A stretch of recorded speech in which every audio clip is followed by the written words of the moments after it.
Hi అండి, అందరికీ నమస్తే. Welcome back to our channel. ఈరోజు నేను మీతో పుదీనా పచ్చడిని షేర్ చేసుకోబోతున్నానండి. చాలా రుచిగా ఉంటుంది.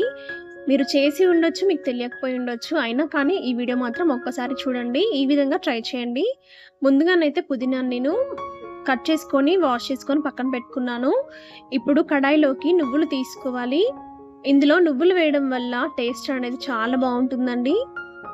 మీరు ఈ నువ్వుల ప్లేస్లో పల్లీలైనా వేసుకోవచ్చండి. కానీ పల్లీలు వేయడం కంటే నువ్వులు వేస్తే టేస్ట్ చాలా బాగుంటుంది అండ్ హెల్త్కి కూడా ఎంతో మంచిదండి. ఈ నువ్వులు ఫ్రై అయిన తర్వాత బౌల్లోకి తీసి పక్కన పెట్టుకోండి. ఇప్పుడు అదే కడాయిలోకి 1 టేబుల్ స్పూన్ వరకు ఆయిల్ని తీసుకోవాలి. ఈ ఆయిల్లో కారానికి తగినట్లుగా పచ్చిమిర్చిని ఇలా తుంచి వేసుకోండి. ఇలా తుంచి వేసుకోవడం వల్ల మనకి పచ్చిమిర్చి అనేవి వేగేటప్పుడు పేలకుండా ఉంటాయండి. లేదంటే ఫట్ మని పగిలిపోయి మనకి ఆయిల్ అనేది మీద పడిపోతుంది. సో జాగ్రత్తగా వేయించుకోండి. ఇవి బాగా వేగిన తర్వాత వీటిని కూడా తీసి పక్కన పెట్టుకోండి. మళ్ళీ అదే కడాయిలోకి ఆయిల్ వేసుకొని ఇందులోనే టమాటా ముక్కలు ఒక 2 ఇలా కట్ చేసుకొని వేసుకోండి. ఇందులోనే చింతపండు కొంచెం వేసుకోండి. ఈ టమాటాలు అనేవి కొంచెం సాఫ్ట్ అయ్యేలాగా వేగితే సరిపోతుందండి. మరీ కర్రీలాగా మెత్త కావాల్సిన అవసరం లేదు. చూడండి, ఈ విధంగా వేగినట్లయితే సరిపోతుంది. ఇలా వేగిన తర్వాత వీటిని కూడా తీసుకొని పక్కన పెట్టుకోండి. ఇప్పుడు ఫైనల్గా మనం తీసుకున్న పుదీనాని ఫ్రై చేసుకోవాలి. ఈ పుదీనా ఒక 4 కట్ల వరకు ఉంటుందండి.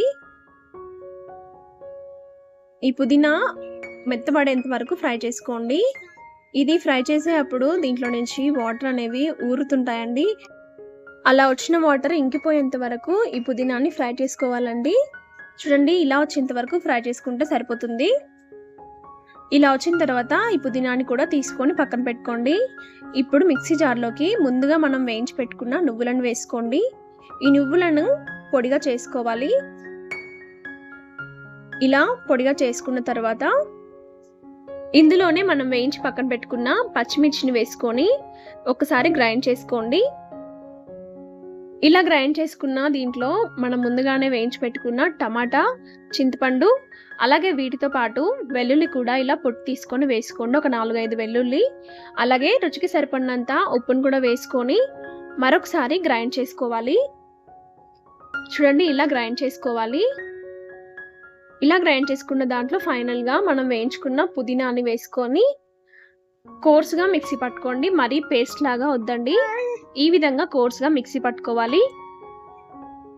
ఇలా పట్టుకుంటే టేస్ట్ అనేది చాలా బాగుంటుందండి. ఇలా పట్టుకున్న దాన్ని ఒక బౌల్లోకి తీసుకొని పక్కన పెట్టుకోండి.